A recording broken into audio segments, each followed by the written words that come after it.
Okay, it's 11 o'clock, so all our careful. nice chatter that I initiated is my fault. I'm going to have to call to an end. I'll okay. take To I'll mute take some of the everybody. blame too, Rabbi Calvin. I'm gonna mute everybody. You'll put in the chat, and towards the end of the talk, Rabbi Lockshin will take a look at it. I'm just gonna be muted. Wait, give me 1 second. Okay, Rabbi, you should be able to speak, I hope. No, it didn't work. Give me a second. I Now, muted myself. okay. Now it's 11. It's still 11. We're not even late. So we managed to squeeze that in, all that nice talk. Okay, thank you. Vakashat's welcome. A pleasure for the fourth of our last series with Rabbi Dr. Lockshin, and we look forward to learning with him next week and Sefer Shemot, and beyond that, we'll see in the fall. Hopefully we'll have more opportunities to learn together. And Vakasha, Tamei HaMitzvot. Here we go. Right. You know, there are, it's hard to say this, but some good things have come out of Corona. The number of people, you know, who are able to learn Torah online around the world, these are really oseli tova neshama. You know, seeing the people who are taking advantage of the time that they have now for not good reasons. They have time and they're using it for studying of Torah. You know, I had been thinking that since we read Parshat Chukat here in Israel last Shabbat, and you'll be reading it, those of you who are in Chutz La'aretz will be reading it this coming Shabbat, that it would probably be appropriate for me to end this series of lectures with explaining finally the secret of the para aduma, of the red heifer. But I decided not to do that. If anybody's looking for something good that has been written about the para aduma, I'll just mention that in Jacob Milgram's book on the Book of Numbers, part of the series of the Jewish Publication Society of commentaries on the books of the Chumash, there's an essay about the para aduma that I think is one of the best things that I've seen in an attempt to explain the paradox of the fact that the para aduma removes tum'ah, removes impurity, but also causes the people who are involved with it to become impure. But that's what we're not going to do today. When I thought about what we will do today for the final session, I thought of 3 different topics that I wanted to do, and I've prepared sources about those 3 different topics, and I'm guessing that I'll only manage to get to 2 of them, but we'll see. We'll see how fast we go. So I'm going to share my screen with you, and we'll get started on our text. So the Torah explains that many of the mitzvot are there. There's a general explanation of what the purpose of many mitzvot is. You shall not copy K'maseh eretz Mitzrayim asher yeshavtem ba lo ta'asu, K'maseh eretz Canaan asher ani mevi etchem shama lo ta'asu, uvechukotehem lo telechu. You shouldn't copy the practices of the Egyptians where you used to live. You shouldn't copy the practices of the Canaanites where you are going to be living, and you shouldn't follow their laws. Those of you who know the halachic literature know that this principle, b'chukotehem lo telechu, turned into a mitzvah. In all the books that count the mitzvot, there is a separate mitzvah called uvechukotehem lo telechu. Don't follow the laws. Don't follow the practices. In other words, the Torah is saying that we should not follow what other cultures are doing. Et mishpatai ta'asu, God says, et mishpatai ta'asu, et chukotai tishmeru lalechet bahem, ani Hashem Elokechem, ushmartem et chukotai et mishpatai asher yaseh otam ha'atam v'chai bahem. Live by these laws. These laws will be a source of life to you. You're supposed to reject the laws of the people around you. So this is a principle, and you can argue, this isn't the only passage in the Torah that says this. There are a number of passages in the Torah that have this same message, and you can argue, and I think it's reasonable to argue, that this is not just another specific mitzvah of ubechukotehem lo telechu, of not following chukot hagoyim, but this is like an explanation of what the Torah is trying to do. It's a general statement about ta'amei ha-mitzvot that, put simply, our forefathers were, our ancestors were loners in a world of people who lived a life of avodah zarah, a world of idolatry, and the Torah is saying, here's a set of laws to follow that will wean you away from idolatry and that will bring you closer to God's law. So this is the general statement. And I'm sure that some of you know already, and those of you who don't know will see very soon. The Rambam takes this principle and he runs with it.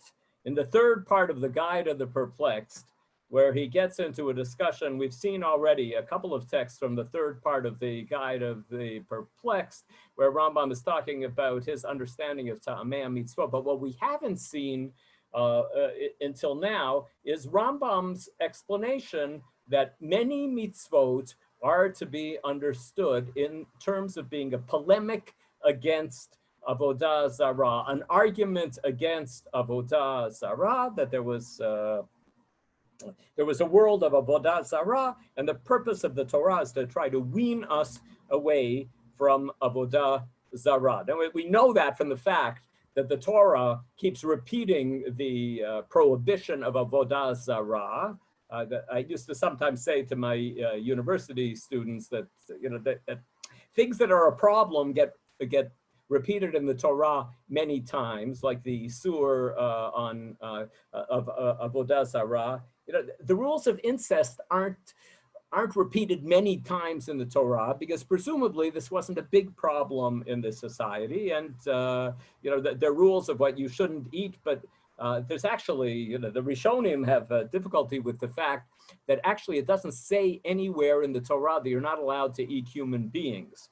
And then the Rishonim try to explain why we know that it's forbidden to eat human beings. And I'm told that they used to have at Yeshivat Har Etzion in the days when they had co-Rashi Yeshiva there, Rav Lichtenstein and Rav Amital, and they sometimes would give sichot together and the students would ask questions. I was told that Rav Lichtenstein said that according to his understanding of halacha, if you have a choice between eating human flesh and eating pig, in order to stay alive for pikuach nefesh purposes, you would eat human flesh because there's a specific isur in the Torah of eating pork, and there isn't a specific isur. So we say. Machilinoto hakalakal, that we start with the less serious infractions, and then we move on to the more serious infractions. And I'm told, I wasn't there at the time, I think my son was the one who told, he studied for a couple of years there. He said that Rav Amital said, Rav Lichtenstein, give me a break. What do you mean? What are you saying? Something like this. The reason that it doesn't mention cannibalism in the Torah isn't because it's more kal, it's less serious. It's just Baruch Hashem, it's not a problem that we would assume that anybody would be tempted to be doing something like this, and so that's why it isn't mentioned. So the question is, do you take that formal halachic analysis, or do you think more of the idea behind it? Anyways, the Torah is, as it says here, trying to wean us away from avodah zarah. And what does Rambam do with this? He writes in the Guide of the Perplexed that he has done research about avodah zarah.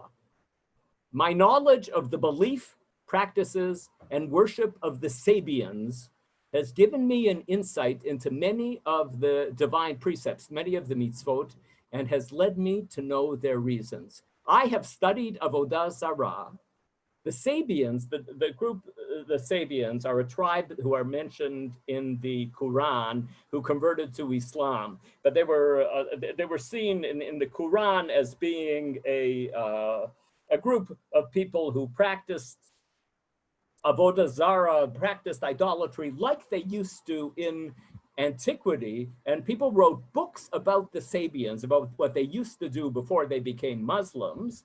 And there's a kind of assumption here that I think that many historians today would not accept, but the kind of assumption here is that there has been a kind of continued practice of avodah zarah in the same way over the years. And when we read the books about the Sabians, so when we understand how avodah zarah worked in the ancient world also. So I've done as much study, Rambam says, I've done as much study. He's going to give us the reading list in a second. He's going to give you the bibliography, all the books that he read in order to figure out how avodah zarah worked in the ancient world.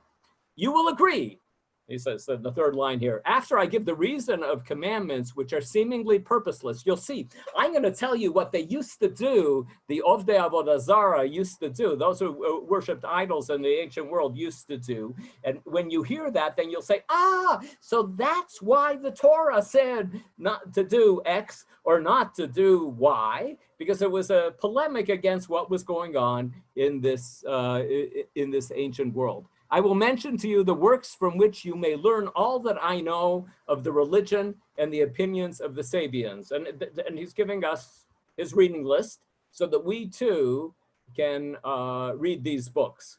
The great book on this subject is the book on the Nabatean agriculture, translated by Ibn Washia. The book is full of the absurdities of idolatrous people. Rambam relied on this book considerably, and he quotes it often.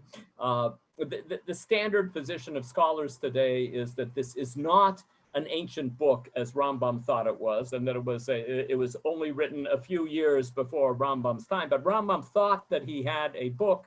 Some scholars say that some things in this book on the Nabatean agriculture might be preserving old traditions of how people used to worship avodah zarah. The great book on the subject is on the Nabatean agriculture. The book is full of the absurdities of idolatrous people. And here we have the ruse of Rambam. I think I mentioned this before in a previous session, that Rambam writes in the introduction to the Guide of the Perplexed that he's writing this book for one student who is perplexed, who has been studying philosophy and has been studying Torah and sees the conflict between these.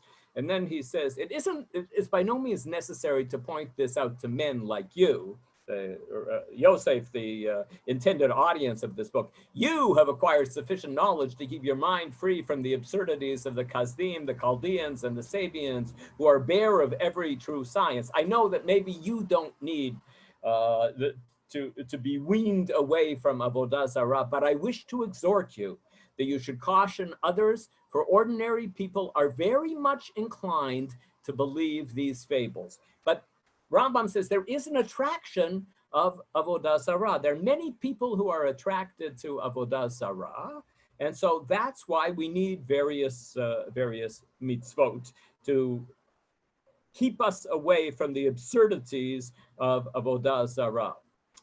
To the same class of books, here's the continued reading list here. We count the book Istimachus, attributed to Aristotle, who can by no means have been its author. The Rambam has too much respect for Aristotle. He says this book that's filled with all this narishkeit, with all this foolishness of avodah zarah, couldn't have been written by Aristotle. Also, the books on talismans, such as the book of Tom Tom, the book of Al-Sarb, the book on the degrees of the sphere and the constellations rising with each degree, a book on talismans attributed to Aristotle, a book ascribed to Hermes, a book of the Sabian Ishak in defense of the Sabian religion, and his large work on Sabian customs, details of their religion, ceremonies, festivals, offerings, prayers, and other things relating to their faith. Scholars who are more expert in this than I am have said that most of these books are lost. Some of them, we have manuscripts of some of them, but they aren't easily available these days. Most of these works are lost, but these are works that Rambam considered authoritative for understanding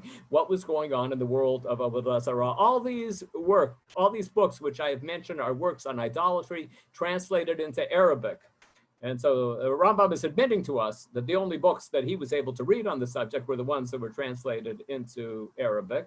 There is no doubt that they form a very small portion in comparison to that which has not been translated. I guess there are a lot of other books that nobody bothered to translate into Arabic yet, and that which is no longer extant, but has been lost in the course of time, and all sorts of books got lost. I did a lot of research, he's saying, but I know that my research can't cover everything, and we'll see how this plays itself out when Rambam comes to giving some Ta'amei Mitzvot coming up now.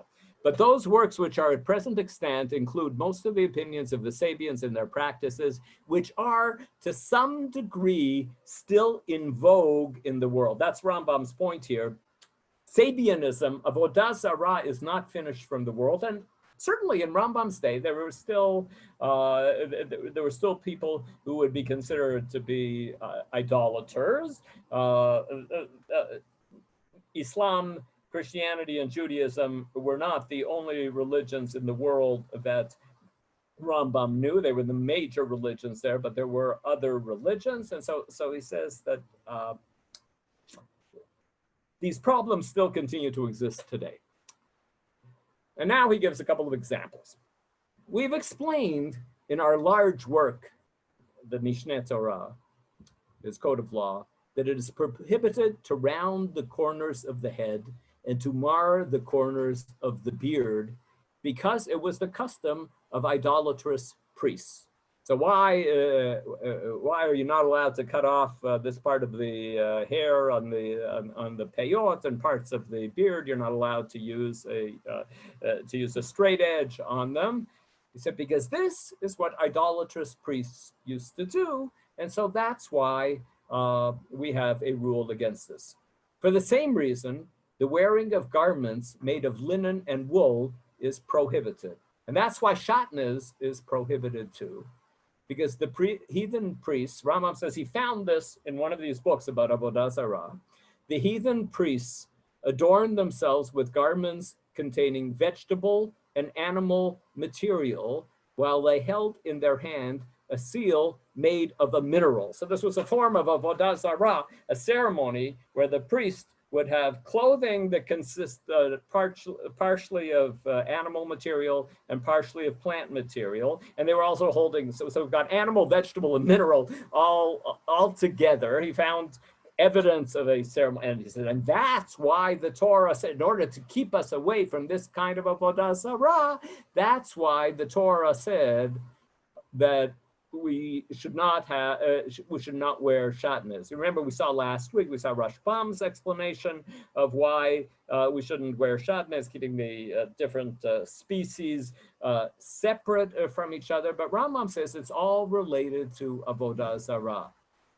This you find written in their books. You know, I gave you the reading list. You can look it up, and you will see that this is what they used to do. The same is also the reason of the precept of the mitzvah, a woman shall not wear that which pertains to a man. Why a woman is not allowed to wear man's clothing, and why a man is not allowed to wear a woman's clothing. You will find it in the book Tom Tom, that a male person should wear colored women's clothing when he stands before Venus, and a female, when she stands before Mars, should wear a buckler and other armor.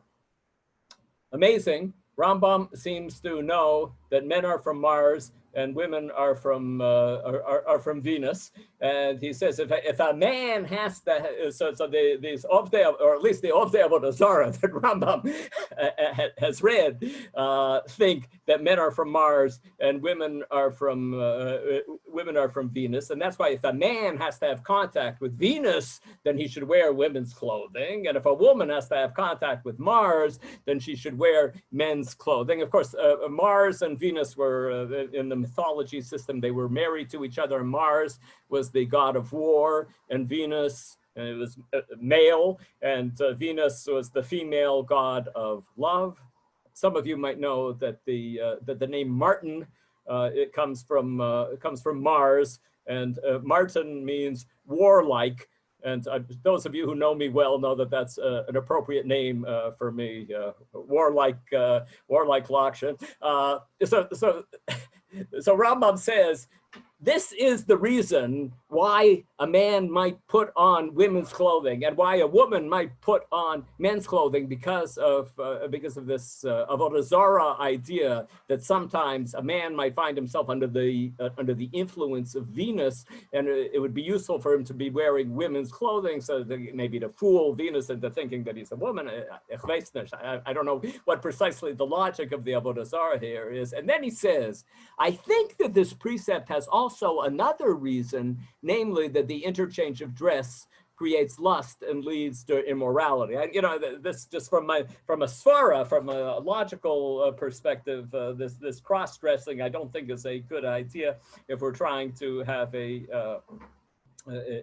society that observes rules of proper sexual conduct. But Rambam is confident that he has found reasons to make sense of various mitzvot that seemed, as he said earlier, that seemed to you purposeless, but they're not purposeless, because they are a polemic against avodah zarah. Now, of course, I see all sorts of comments coming on the chat. I'm not going to look at them till later, but I bet you that somebody has said on the chat, maybe I'm wrong, but I bet you that somebody has said on the chat, well and good that these things argue against this kind of avodah zarah, but what happens to us now when we don't have this problem of these forms of avodah zarah anymore? Does this really help me observe the mitzvah when you say to somebody, well, the reason that the Torah gave this mitzvah is to try to keep you away from this form of avodah zarah, and these forms of avodah zarah no longer exist in our world. That's a big problem with Rambam's theory of mitzvot here in the Guide of the Perplexed. And I guess I have two things that I could suggest on that subject. First of all, Rambam thinks, as we saw in this text, that he thinks that avodah zarah has not left our world, and certainly avodah zarah has not entirely left our world either in the 21st century. And so that's part of what's going on here. He said to his student Yosef, I know that you're not going to be misled by all this avodah zarah stuff, but there still are people who are going to be misled by avodah zarah, and that's why we need these mitzvot to keep people away from these things. And the other thing that you can say is that Rambam simply is looking, it's not so much that he's looking at a way to make us feel better. Oh, that's why I am observing the mitzvot. He's trying to deal with the claim that, you know, from a philosophical point of view, the mitzvot don't make any sense. And, you know, we saw last week the Christian claim that the mitzvot don't make any sense, that the details of the mitzvot don't make any sense, and so they have to be allegorized. And Rambam's dealing with a different version of that same kind of argument. He's dealing with people who say, you know, philosophically speaking, what's the problem of wearing a shirt that's made out of wool and linen together? And he comes up with a historicized explanation that at a particular time in history, it made perfect sense to have a mitzvah of this nature. And he feels that he has solved he has solved the intellectual problem of figuring out why the Torah said something like this, even if this hasn't helped you as the Jew who wishes to find a good rationale for your observing this mitzvah. At least you won't think that the Torah is meaningless. That's his goal here, that you shouldn't think that the Torah is meaningless. It does have a real meaning, and I can find you for almost every mitzvah that you think is purposeless, I can find you how it is polemicizing against something in avodah zarah. And some of you will know, and others will hear from me now, that among many modern Bible scholars who are traditional Bible scholars, this approach has persisted. And my teacher, Professor Nachum Sarna, Zichrono Livracha, really ran with this idea. Professor Sarna studied things about the ancient world that weren't available to Rambam to study, reading texts in Ugaritic and in Assyrian, and knowing really what was going on in the world surrounding the Torah, and arguing that much of what goes on in the Torah is a polemic against the world of Avodah Zarah. And so this kind of approach has lived on among some of the more traditional modern Bible scholars. One of Rambam's explanation, I thought, oops,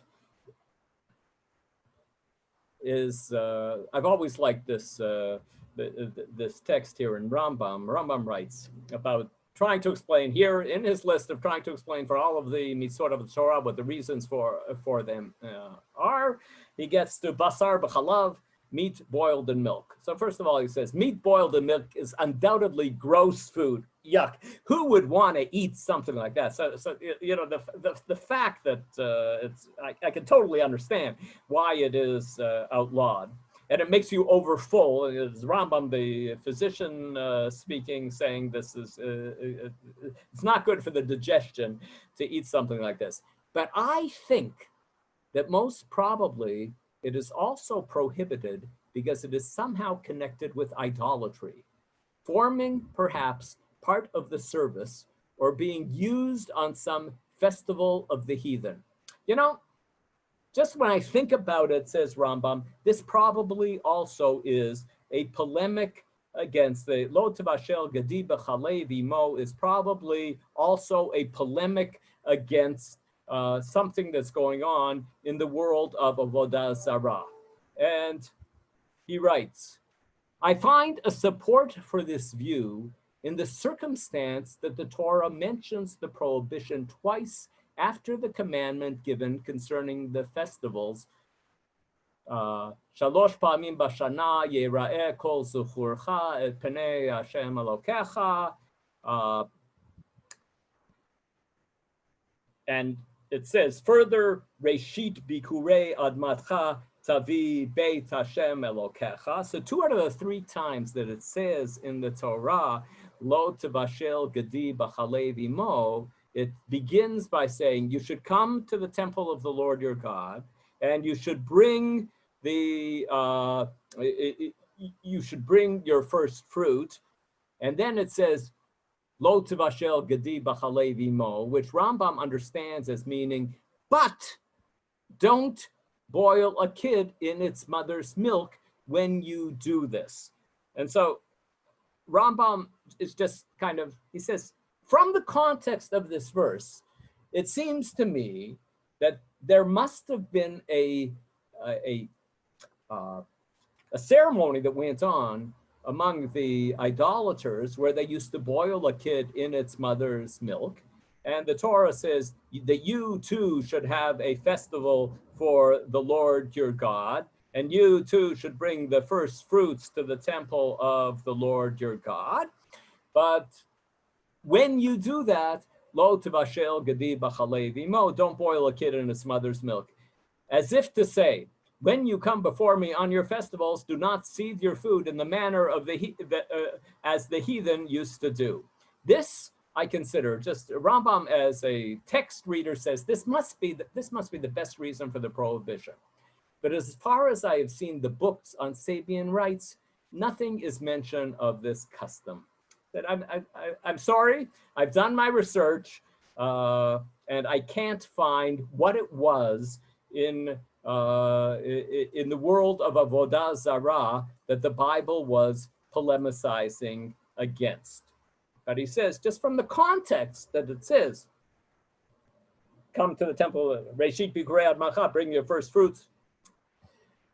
How many years after Rambam? The end of the 12th century till the middle of the 20th century, almost 800 years later, Umberto Cassuto, Harav Moshe David Cassuto, in his book, The Goddess Anat, found a Ugaritic text. Ugaritic looks an awful lot like Hebrew. Nobody knows how to pronounce Ugaritic. Ugaritic was a language that was spoken in an area north of Eretz Yisrael, near the Syria, Lebanon area of Latakia today. It's a language that's extremely similar to Hebrew, and that no one has spoken for 3,500 years, and we have no idea how to pronounce it, because like Hebrew, it's written only with consonants. And for those of you who can follow the Hebrew, you can see on the left-hand side here that they found in Ugarit a text that says something like, Tabach gad bechalav, slaughter a gedi, a baby goat, bechalav, ananach bechemat. And ananach is a word that it's a synonym to gedi.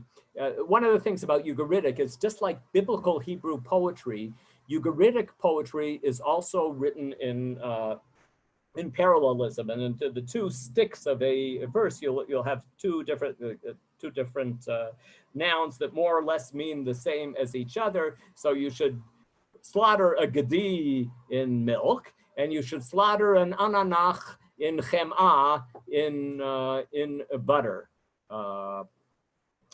And Kasuto writes, I'll read the English translation here. This text apparently describes a ritual in Ugarit intended to increase the fertility of the land. From here, we can understand the connection between the verses about first fruits and the prohibition of meat and milk. Bring the first fruits of your land to the house of the Lord your God, to express your gratitude for the bounty that he gave you, but be careful not to do what the Canaanites do. Accordingly, do not boil a kid in its mother's milk. Now, just for honesty's sake, some modern scholars disagreed with Kasuto, and they said that he is misunderstanding this Ugaritic text. And I am no expert in Ugaritic, but I do know that Moshe David Kasuto was a great scholar of Bible. He was an Orthodox rabbi. He was an interesting and trustworthy person, as far as I know. And he claims that we can see, actually, we're saying that Rambam's sense as a reader of the biblical text, when he looked at it, that verse, Reshit Bikurei Admatcha Tavi Beit Hashem Elokecha Lo Tbashel Gedi B'Chalei V'Imo, Rambam sensed there has to be a connection between the first part of the verse and the second part of the verse.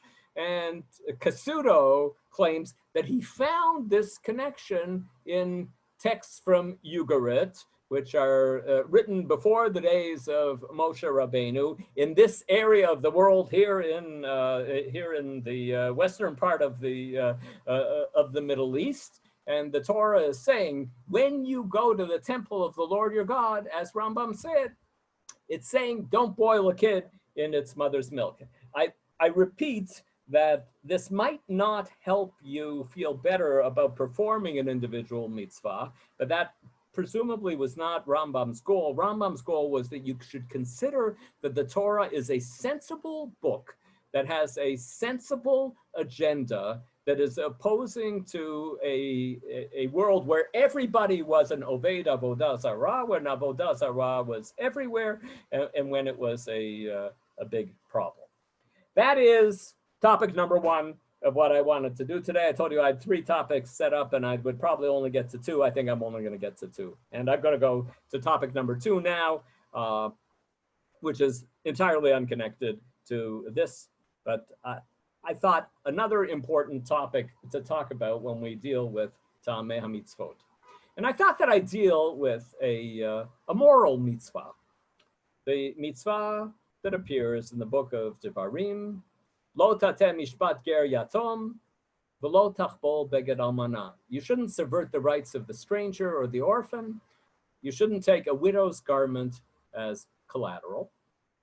And we have another verse in that same chapter that says that if somebody's borrowed money from you and that person is a needy person, you shouldn't go to sleep in his pledge. You must return the pledge to him at sundown, that he may sleep in his clothing and bless you. So there's some poor person has borrowed money from you, and he doesn't have anything to give you as collateral. And what he gives you is his pajamas. You have to come and return the pajamas to him every evening so that he will have something to sleep in every evening. This is an interesting discussion about why, what actually is served by taking a collateral and then giving back the collateral every night. Some people say that there's still a certain embarrassment for the debtor, that he has to wait every night for you to show up there to bring him his pajamas, and so there is a certain incentive for him to try to earn some money so that he can return to you the money that he owes. But okay, so that's the second rule, and the first one here is you're not allowed to take a widow's garment as collateral. So the Mishnah discusses these laws, and it says, "Hamoder chavero lo yimashkenenu ela bebeitin, v'lo yikanes lebeito litol mashkono, machzir et hakar balayla, v'et hamacharisha bayom." A creditor may exact collateral from a debtor only with the permission of a court. You can't just walk into the person's house and take over things if he or she hasn't paid you back. The creditor may not enter the debtor's house to take the collateral. The creditor has to give back the pillow at night and the plow during the day. He can take it, but he gives it back when it's needed. He can't take away something. If that which you received in collateral is something that's tzorach nefesh, it's something that's needed for life, then you have to give it back. Then we get to the widow.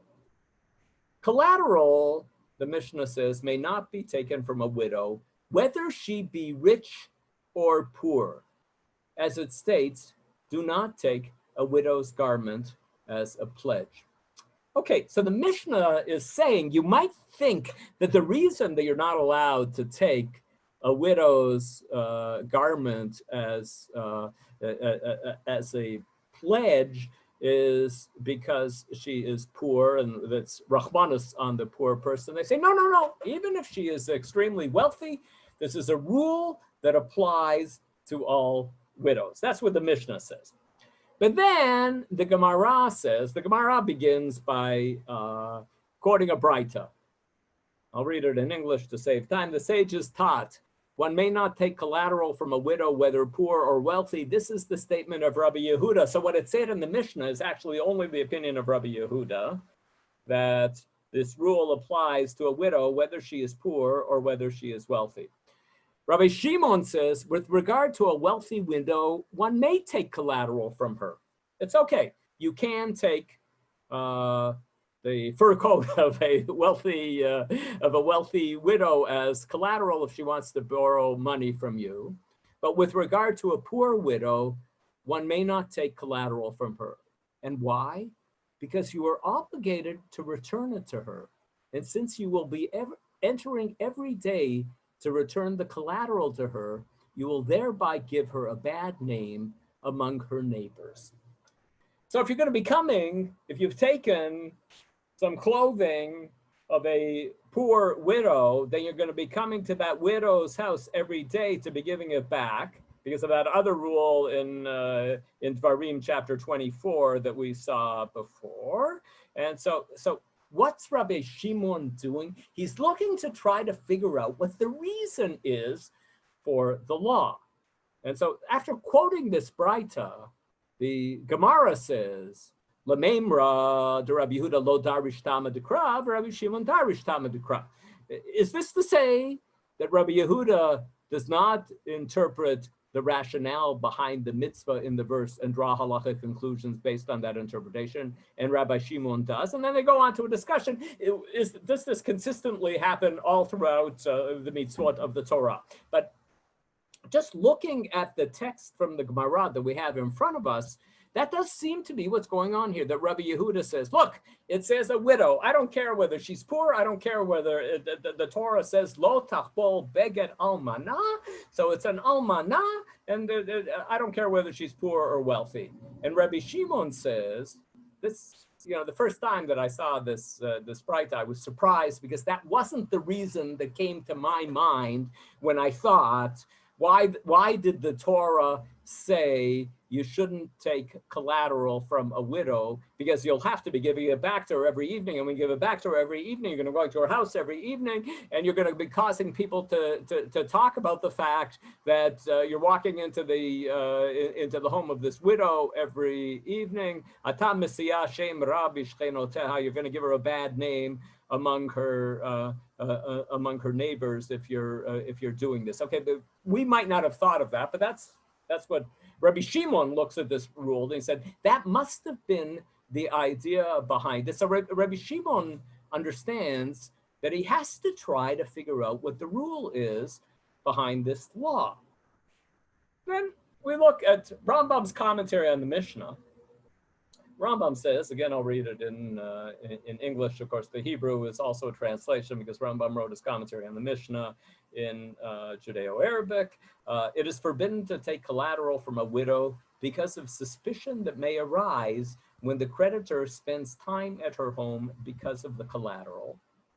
Or perhaps this could lead to impropriety between them. So Rambam expands that it's not just we're worried about the chashash, what people are going to say. It also, we're worried about the impropriety. This creditor is going to be coming to her house frequently, and who knows what's going to happen with him visiting this widow all the time.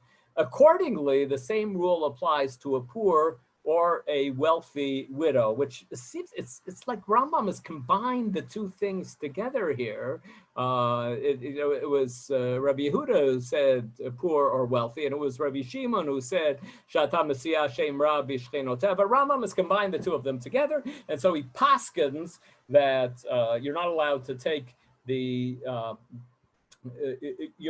take collateral from any widow, and he thinks that any contact between the male creditor and this female widow debtor could either lead to impropriety or at least lead to a bad reputation for this widow. Okay, so Rambam is also, he's trying to figure out what is the reason behind this mitzvah. But that's not the end of it. Rabbi Chaim David Halevi, the chief rabbi of Tel Aviv, a wonderful man who wrote some wonderful books, a series of books called Aseh Harav, writes about this. He writes, following the Rambam's logic that it's because of suspicion, there's no reason to distinguish between a widow and a divorcee and a single woman. So wait a second, is this about a widow? Rav Chaim David Halevi says, well, if the concern is suspicion of this man creditor going to the home of this unattached woman, then it's not just a widow, then it's also a divorcee or a single woman who's living by herself. It should be forbidden to take collateral from any unattached woman. And Rav Chaim David Halevi, who had encyclopedic knowledge, writes, Rabbi Shmuel Ashkenazi, the author of a book called Makom Shmuel in the 17th century, who lived in Altoona, Rabbi Shmuel Ashkenazi actually wrote precisely that. And he concluded, they spoke about the most common case for widows are the women most likely to be business women. But in fact, by law, it is forbidden to take collateral from a divorcee or from a single woman too. So why does it say widow? Oh, that's just the most common case where you are going to find a woman who's in the business world is a widow. And I happen to know that this is true at least about medieval times. Many years ago, I had the first graduate student that I had at York University was a woman. Maybe some of you know her.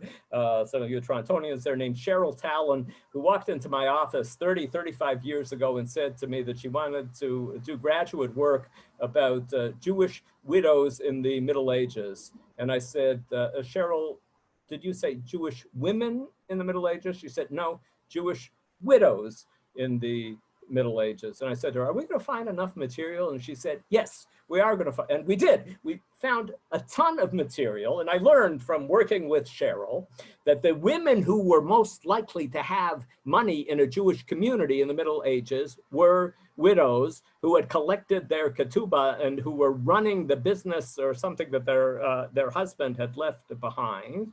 And so what Rav Shmuel Ashkenazi writes here, that they are the most common case for widows to be the woman who is a businesswoman. So Rav Shmuel Ashkenazi is saying here, this law applies equally to all unattached women, and it's not about being a widow.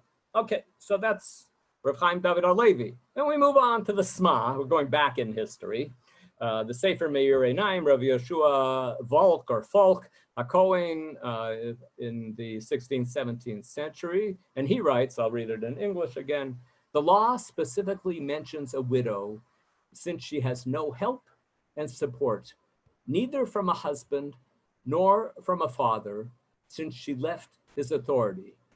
The same law would apply to a divorcee, but not to a single woman who is still under her father's authority. So if there's a single woman whose father is still alive, we would not say that this law applies according to the Sma, but we would apply it to a widow and to a divorcee. That the meaning of the law, what does widow mean? It means a woman who does not have the protection of a man. Now, in the 21st century, we like to believe, we all believe that it is possible for a woman to do quite well in the world, even without the protection of a man. But in the 16th century, and certainly before, there was a general feeling that it's very difficult for a woman to have any kind of success without the protection of a man. And so Rav Yeshua Folk is saying, so the law has to mean a woman who doesn't have the protection of a man. And so it would apply to a divorcee also, but it wouldn't apply to a single woman whose father is still alive. Then the Shach comes in, or Shabtai Kohen. These are all commentators on the Shulchan Aruch or on the Tur, and the Shach writes, the Sefer Meir Einayim ruled that the same law applies to a divorcee. It's a richiyun, you know? The matter requires further thought. You have to think about it a little bit.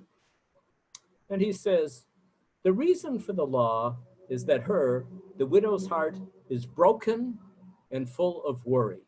Why does the Torah say, Lo tachbol beged almanah? Because the almanah has been through this terrible situation of the death of her husband, and she is fragile. And so you shouldn't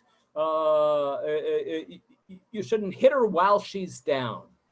And then he says, you can either agree or disagree with the Shach who says this. This reasoning does not apply to a divorcee. That a grusha is not liba shavur v'doeg. I think many of us would disagree with the Shach, but everybody here is trying to figure out what is the reason for the mitzvah. Because the Torah just said, Lo tachbol beged almanah. In order to apply that law, we have to figure out what the reason is behind the mitzvah. So we found a whole variety, poor, wealthy, widows but not divorcees, widows and divorcees but not single women, widows and divorcees and single women. All of them are possible interpretation depending on how you understand the law. And of course, the first opinion in the Mishnah was just the opinion, you know, it's steht geschribt, it's written almanah, so I don't care wealthy, poor, and I don't care about trying to expand this to a divorcee or expand it to a single person, and none of that. But you see that most of the poskim Even though the Gemara said, you know, there's this machloket, darshinan tama dekra or lo darshinan tama dekra. Do we try to figure out what the reason is behind the mitzvah, or do we not try to figure out what the reason is behind the mitzvah? All these poskim feel, of course, we have to try to figure out what the reason is behind the mitzvah in order to be able to apply it, in order to be able to decide, does it apply just to a widow, or does it also apply to a divorcee? Does it apply to a single woman? Does it apply to a rich widow? Then we get back to the kind of strict constructionist kind of approach that, you know, just what the text says. Rabbi Yonatan Eibschitz, writing in the Tumim, writes, we should add nothing to what the Torah forbade. Ein lanu losif davar al ma she'asra Torah davka almana shedimata al lechya uvocha al shivra hikpida Torah. The Torah was concerned specifically about widows whose tears are on their cheeks and who cry all the time about their loss. So we have yet another understanding. This is also Talmud Kra. This is also trying to explain what the reason is for the pasuk, and the reason is, according to Rav Yonatan Eibschitz, that widows are particularly fragile, and we should understand that. And the Torah said something about the fragility of widows, but this does not apply to other people. And then just the kind of the final word on the subject we'll give to Sefer HaChinuch, who says the idea at the root of this mitzvah is that God has mercy on God's creatures. God wants to improve us by establishing in our hearts the attribute of mercy. God wanted us to be merciful, and that's why he told us, Lo tachbol beged almana. God commanded us to have mercy on widows whose hearts are broken and who constantly worry, and not to take collateral from them. And then he said, I figure this is a good line to finish off with. V'chol darkei Torah noam u'netivoteha shalom. All the ways of the Torah are ways of pleasantness. All its paths are paths of peace. And the rabbis are constantly looking at these mitzvot in the Torah and trying to figure out what, even the people who oppose Ta'amei HaMitzvot in theory, when it comes right down to it, they know that they have to look at the reason for the mitzvah. Otherwise, they're not going to be able to figure out where to apply it and how to expand it. And that's what we learn from Ta'amei HaMitzvot, from a mitzvah. Even from, in the first session, somebody said, well, there's the moral mitzvot, and that's not a problem for understanding Ta'amei HaMitzvot, but it's with the ritual ones that we have difficulty. Well, sometimes with the moral mitzvot also, it's not all that easy to figure out, okay, we know that there is an idea here. We know that there's a moral principle here, but it's not quite clear what the moral principle is. Okay, I'm going to stop sharing the screen, and I'm going to take a look at the chat. Back to the beginning. Happy Canada Days. Yes, firefighters save people from fire smoke, but often suffer from it as well. Very true. Incest, not a problem except for Reuven and Amnon. Yes, you are absolutely right. Really human flesh? Yes, really human flesh. Yes. And Jonathan writes, one of the books Maimonides used was a forgery, probably more than one, Jonathan, but yes, for sure. Okay. The Kohanim also wore shatnez. Yes, that is also I think a reasonable explanation in the Ta'amei HaMitzvot game of trying to figure out why there is an isur of shatnez, why it is forbidden. It was because the Kohanim wore shatnez, and some people argue that the fact. The general assumption is that tzitzit, that the garment of the tzitzit would be made from linen, and that the strings of the tzitzit would be made from wool, and that it was permissible for every Israelite who wears tzitzit to wear shatnez in one garment, becoming kind of like the Kohanim in that one garment, but to remind us, and so this isn't a bad explanation of what shatnez is. That shatnez is the special kind of garment that is worn by the Kohanim. A very good point, Susan. Okay, a problem with Rambam's explanation. Beer's prohibition is not only what uses the mitzvah when idolatry changes or dies out, as the cast the Torah, a very time-bound document, not prescriptive for the future, but only descriptive of the time it was given. Yes, that's the problem of all historicizing, that when you give a historical explanation, then people are tempted to say, okay, fine and good, but it doesn't apply to us anymore. I'll tell some of you, because some of you know the B'nai Torah congregation in Toronto, and where I was a member for many years. The first time that they asked me to give a talk at B'nai Torah, I gave the talk, and afterwards, some of you will, I see Marlene here and other people here will know Professor Sidney Eisen came up to me after the talk, and he said, "Marty, that was a really good talk." He said, "But do you know what you did in that talk of yours?" He said, "You historicized." He said, "Marty, did anybody tell you that this is an Orthodox shul?" Just that in an Orthodox shul, you don't give a historicized explanation of saying that the text was reacting to a situation that existed in the time of the text. Well, Rambam historicized. Rambam was an Orthodox Jew, and Rambam historicized. So, you know, I had a good laugh with Professor Eisen, and I think I said to him, Rambam historicized, so I'm going to do it too.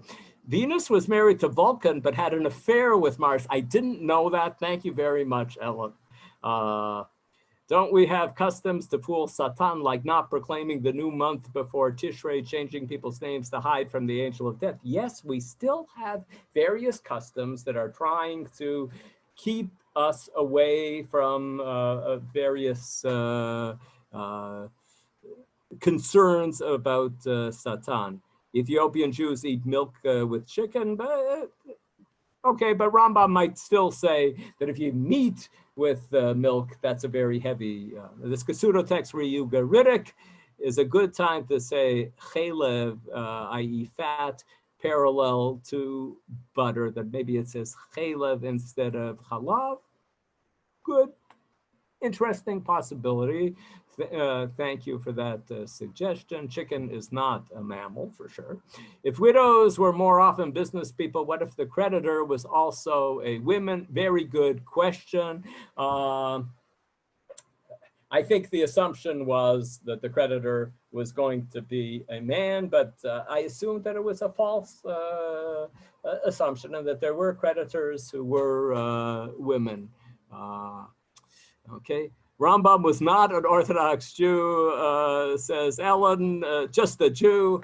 True, the word Orthodox had not been invented yet, and so he was just a Pashater Yid, a very smart Pashater Yid, but he wasn't an Orthodox Jew. Thank you for that comment. But he wasn't Pashut either. Pardon me? He wasn't Pashut either, the Rambam. He wasn't Pashut either, that's right. Pashut in the sense of simply a Jew. It was wonderful seeing you all. Rabbi Kelman, do you want to give a pitch for the next series starting? I just want to thank Monday? you really for a wonderful series. Thank you again for, it was your idea to do Talmei Mitzvot, and we'll go back to commentaries on the Bible. Really, thank you. I really found this last part on the Almanah very, very interesting, because it sounds like such a simple mitzvah. I know the Machlok of the Gemara, but to see it's such a, the range and how it has halachic implications. It's not just a theoretical argument, and really want to thank you for the whole series. And we look forward.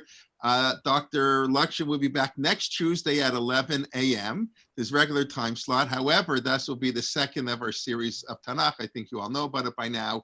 We'll be doing Please God, the 24 books of Tanakh over the summer. It's really a phenomenal group. I'm very, very proud of the 24 people last night we finished with Sefer Yechezkel as the last slot to finish. Dr. Holzer from Yeshiva University. He's a professor of Bible at YU. I haven't met him yet, but that came through 929, recommended him.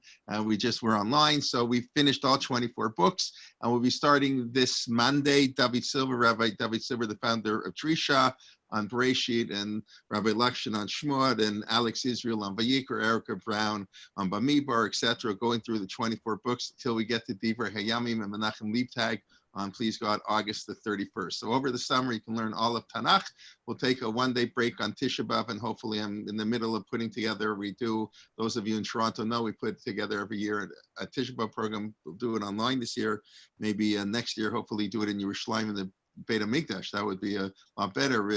Lula, maybe this is, what can I say? But anyways, I want to thank you all. Everybody be healthy, be well. And we look forward to seeing you. Our next online class, so it's actually Thursday morning. We don't have both of the series that Wednesday are finished. So Thursday morning, Ari Zivatovsky will be our next year, 11 a.m. And any comments or suggestions and criticisms, or please send my way. Any ideas you have, any suggestions for speakers. Some of our speakers have come actually from of our attendees, some of the ideas that people gave me, and we followed up on them. So I'm always happy to hear from you.